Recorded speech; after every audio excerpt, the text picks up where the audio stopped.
Welcome to our daily audiobook series, where we give you the feeling of reading an entire book in one sitting. Today, we're diving into part 1 of Atomic Habits, one of the most powerful books ever written on behavior change, self-transformation, and discipline.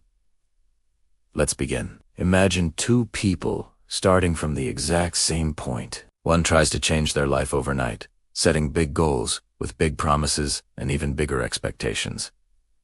The other makes tiny, almost invisible improvements every single day. After a few days, there's no real difference. After a few weeks, maybe a small one. But after a year, they're living completely different lives. This is the core philosophy behind Atomic Habits. Small, consistently repeated improvements create massive long-term results. On the flip side, small mistakes, consistently repeated, create massive long-term damage. Your habits are the steering wheel of your life. They quietly shape your identity, your confidence, your finances, your fitness, your relationships, and ultimately, your future. Good habits make time your ally. Bad habits make time your enemy. Most people think, I just need more motivation. But motivation is unreliable. It changes with your mood, your energy levels, the weather, stress, and your environment. You don't need more motivation. You need better systems. You do not rise to the level of your goals. You fall to the level of your systems. Systems are what remove decision fatigue, reduce friction, and make action automatic. That's why eating healthy becomes easy with a well-prepared kitchen. Working out becomes easy with a consistent schedule. Saving money becomes easy with automation. And learning becomes easy with a routine. Good habits compound positively, while bad habits compound negatively. Think of habits as interest paid to you or by you in the future. This brings us to identity, the true root of lasting change. Most people try to change their outcomes first. I want to lose weight, I want to save more money, or I want to read more. But they skip the most important step, changing their identity. The most powerful way to transform is to stop asking, what do I want to achieve? And start asking, who do I want to become? You become a reader by reading daily. You become an athlete by training daily. You become a calm person by practicing mindfulness daily. Every action you take is a vote for the person you want to become. Behavior that doesn't match your identity will eventually die off, while behavior that aligns with it becomes effortless. Every habit, good or bad, follows the same 4-step neurological cycle: cue, craving, response, and reward. First, there's the cue, a trigger that starts the behavior. It could be a place, a time, a feeling, or an object. Next is the craving, the desire behind the action. You don't crave the action itself, but the state change it provides. Then comes the response, which is the actual behavior: eating, scrolling, reading, exercising. Finally, there's the reward, the emotional payoff that teaches your brain, hey, let's do this again. This loop explains why you might pick up your phone without thinking, or why scrolling feels so addictive. If you understand this loop, you can rewire it. Remove the cue, and the habit dies. Reduce the craving, and the habit weakens. Make a good habit easier and a bad habit harder, and you change your life. This framework is the engine of transformation. Now let's talk about the 4 laws of behavior change, the blueprint for building good habits and breaking bad ones. The first law is, make it obvious. Here's a secret. You're not in control of most of your behaviors. Your environment is what you see, you do. If fruit is visible on your counter, you're more likely to eat healthier. If a water bottle is on your desk, you'll drink more.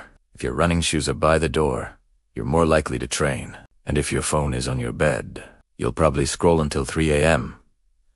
Your brain always follows the path of least resistance. So, design your environment for the identity you want. To build good habits, place cues where you can see them and keep your tools accessible. To break bad habits, hide temptations, and remove the cues that trigger them. Environment beats willpower 100% of the time. The second law is, make it attractive. Every habit is driven by emotion. We do what feels rewarding. To create good habits, you can pair the habit with something you already enjoy. For Example: I only listen to my favorite podcast while I'm out for a walk. Surround yourself with people who are already living the life you want. If your friends go to the gym, you'll probably go to. If they invest their money, you'll start investing. Behavior is contagious. By making the desired behavior emotionally appealing, you make it sustainable. Atomic Habits teaches a revolutionary idea. Success is the product of daily small wins, not giant, overnight transformations. Each time you read one page, do one push-up, save $1, or say no to one temptation, you are reinforcing your desired identity. Tiny habits are powerful because they're easy to start. They remove fear, they build momentum, and they keep you consistent. A simple 1% improvement each day results in a 37 times improvement after 1 year. This isn't motivation, it's mathematics. Small wins lead to a big identity, which creates a massive transformation. So why do so many people quit? It's because of something called the plateau of latent potential. Progress is rarely immediate. There's often a period, the valley of disappointment, where you're putting in the effort, building routines, and staying disciplined. But nothing seems to happen. Then, suddenly, the results explode. Think of it like an ice cube. At 28 degrees, nothing happens. 29, 30, 31 degrees, still an ice cube. But at 32 degrees, it melts. All the work you put in wasn't wasted. It was accumulating below the surface. Your breakthrough arrives only after all that invisible work is done. This leads to one of the deepest ideas in the book: why systems matter more than goals. People are often too focused on their goals. Lose weight, save money, become successful. But goals don't create results. Systems do. Goals set the direction. The systems are the daily habits that actually get you there. A winner and a loser can have the exact same goal. The difference lies in what they do every single day. When you build the right systems, the results become automatic. That concludes Part 1. In Part 2, we'll go even deeper into atomic habits, covering the remaining laws of behavior change, advanced tactics for breaking bad habits, the power of environment design, and how to achieve long-term mastery. Part 2 will feel like reading the second half of this transformative book. Thanks for listening, and be sure to subscribe so you don't miss it. Ready to dive into the second half of one of the most powerful frameworks ever created for personal transformation? In our last video, we covered the first 2 laws. Make it obvious and make it attractive. Now, let's continue the journey. Welcome to the third law of behavior change. Make it easy. Most habits fail because they just require too much activation energy. We say things like, I want to exercise, or I want to read more, or I want to eat healthy. But behind those goals, there's way too much friction. The gym is too far. The books are packed away. The kitchen is full of junk food. Your brain is wired for convenience. It loves the path of least resistance. So, to build a habit, you must make the action as easy as possible. This brings us to the 2-minute rule. Every new habit should start with an action that takes less than 2 minutes. Instead of saying, I'll read 20 pages a day, just commit to reading 1 page. Instead of, I'll run 5 kilometers. Just focus on putting on your running shoes. When a habit becomes easy to start, it becomes easy to continue. Reduce the friction in your life. Put your guitar on a stand, not inside a case. Pre-pack your gym clothes the night before. Keep healthy food visible and junk food hidden. Keep your workspace organized. Prime your environment by preparing everything beforehand so the habit becomes the easiest choice. Small starts create huge momentum. Now, for the 4th and final law. Make it satisfying. We are wired to repeat what feels good. The problem: good habits often have delayed rewards, while bad habits have immediate rewards. Think about it. Eating junk food gives you immediate joy but causes long-term damage. Saving money feels boring in the moment but provides long-term security. Exercising feels uncomfortable at first but leads to long-term strength. So, to make good habits stick, you have to make them satisfying right now. How do you do that? Try habit tracking. We love seeing progress. A simple streak calendar, a checklist, or an app can create a visible reward. Every time you put a check mark on that calendar, you're reinforcing your new identity. You're telling yourself, I'm the type of person who shows up.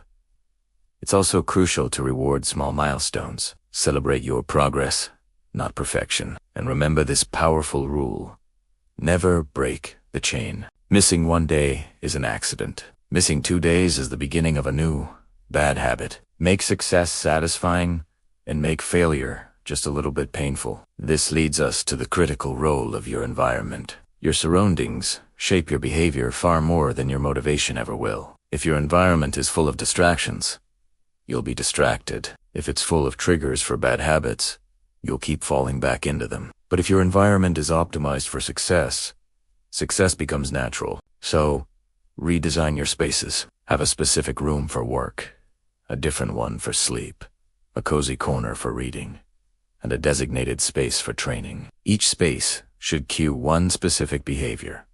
Make the desired habit the default choice. If a bottle of water is right next to you, you'll drink it. If a bowl of fruit is on the counter, you'll eat healthy. If a book is on your pillow, you'll read before you sleep. The easiest way to break bad habits is to simply remove the temptation. You don't need more discipline if you're not surrounded by bad options. Once your habits are established, the journey isn't over. The next level is mastery. This requires deliberate practice, constant refinement, but beware the danger of success. When habits become easy, complacency can creep in. Great artists, athletes, and entrepreneurs all risk stagnation. The solution is to always stay a student. This is where the art of reflection comes in. A weekly or monthly review helps you identify what's working, remove friction, adjust your systems, and reinforce your identity. You don't improve by accident. You improve with awareness. So, how do you break bad habits? You just invert the 4 laws. First, make it invisible. Eliminate the cues, hide the triggers, and avoid the reminders. Out of sight, out of mind. Second, make it unattractive. Associate the bad habit with its negative consequences. Think about the downside every time the urge strikes. Third, make it difficult. Increase the friction. Make the bad habit inconvenient. Delete the distracting apps from your phone. Throw away the junk food. Leave your phone in another room when you go to sleep. And fourth, make it unsatisfying. Add a layer of accountability. Ask a friend to check on your progress. Create a real consequence for failure. Bad habits fade when you remove their immediate reward. To stay on track, you need to understand the Goldilocks rule. We humans stay motivated when a task is not too easy and not too hard, but just right. This Goldilocks zone is essential. If a habit is too easy, you get bored. If it's too hard, you quit. The secret is to use small upgrades to keep yourself engaged. If you're reading 2 pages a day, try 3. If you're walking for 10 minutes, try 12. If you're saving $50 a week, try 60. The key is gradual, manageable challenge. Mastery is built through small, consistent increases in difficulty. But none of this works long-term without understanding the role of identity. Your identity is the anchor of your habits. You can force yourself to act differently for a while, but eventually, your underlying identity will pull you back to what feels familiar. This is why most diets, saving plans, and gym routines fail. People try to change the result without changing who they believe they are. Identity-based habits ask a different question. Who is the type of person who achieves this result? Then, you start acting like that person every single day. Your identity becomes the engine that drives your discipline. Of course, there will be setbacks. You will have days where you fall off track. You will break the chain. That's normal. The key isn't perfection. It's resilience. Remember, missing once is fine. Missing twice is dangerous. Missing 3 times is the start of a new, bad habit. The trick is to return quickly. Recover quickly. Restart before the damage grows. Ultimately, your habits shape your destiny. Your life is defined by what you repeatedly do. Not what you wish for, not what you dream about, but what you practice daily. Your habits determine your energy, your focus, your finances, your confidence, and your future. Good habits make your life grow. Bad habits make it shrink. You are not the product of your goals. You are the product of your routines. So, let's recap the entire philosophy. It starts with your identity, which drives your behavior. That behavior, in turn, reinforces your identity. You use small, atomic habits that compound over time. You build systems that outperform simple goals. You shape your environment to make success easy. You use reflection to drive mastery. And you use persistence to guarantee transformation. Change doesn't happen overnight, but it does happen daily. Small choices create big futures. Tiny habits create massive identities. And atomic improvements create unstoppable lives. If you want another audiobook summary tomorrow, hit that subscribe button. Your new life begins with your next small habit starting today. Thanks for watching.